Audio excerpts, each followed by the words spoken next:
1 ಅವರಿಂದ ವೆಯ್ಟ್ ಮಾಡ್ತಾ ಇದ್ದೀನಿ, 1 ಅವರಿಂದ. ಚೂರು ಸೀರಿಯಸ್ನೆಸ್ ಅನ್ನೋದೇ ಇಲ್ಲ ಇವನಿಗೆ. ತಿರ್ಗಪ್ಪ ಅಲ್ಲಿ ರಾಜ್ಕುಮಾರ್.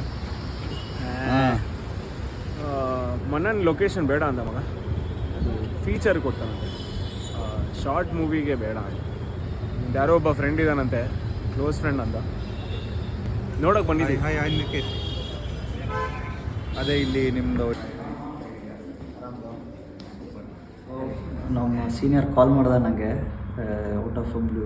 ಏನೋ ತುಂಬ ವರ್ಷದಿಂದ ಕಾಲ್ ಮಾಡ್ತೀನಿ, ನೆನೆಸ್ಕೊಂಡಿದ್ದಾನೆ, ಏನೋ ಮದುವೆಗಿಲ್ವಾ ಆಗ್ತಾನ ಅಂತ ಅಂದ್ಕೊಂಡು ಫೋನ್ ಎತ್ತಿದ್ದೆ. ಇಲ್ಲ ಬ್ರೋ, ಈ ಥರ ಒಂದು ಶಾರ್ಟ್ ಫಿಲಮ್ ಮಾಡ್ತಾಯಿದ್ದೀನಿ, ನಿಮಗೆ ಲೊಕೇಶನ್ ಸ್ವಲ್ಪ ಯೂಸ್ ಮಾಡ್ಬೋದಾ ಶೂಟಿಂಗ್ಗೆ ಅಂತ. ನಾನು ಆವಾಗಲೇ ಅನ್ಕೋಬೇಕಾಗಿತ್ತು, ಗುರು ಯಾವಾಗಲೂ 2 ವರ್ಷದಿಂದ ಕಾಲ್ ಮಾಡ್ತೇನೆ ಅಂದರೆ ಏನೋ ಫೇವರ್ ಕೇಳೋಕ್ಕೆ ಇರಬೇಕು.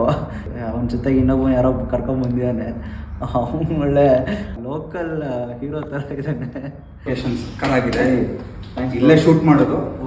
Good news, 13th floor Bhagyalakshmi short ಫಿಲಮ್ಗೆ ನೀನೇ ಲೊಕೇಶನ್ ಸ್ಪಾನ್ಸರ್. ನೀವೇ ಹ್ಯಾಪಿ ಟು ಹೆಲ್ಪ್. ದುಡ್ಡು ಬರುತ್ತೆ ಅಂದರೆ ಯಾರು ಬೇಡ ಅಂತಾರೆ.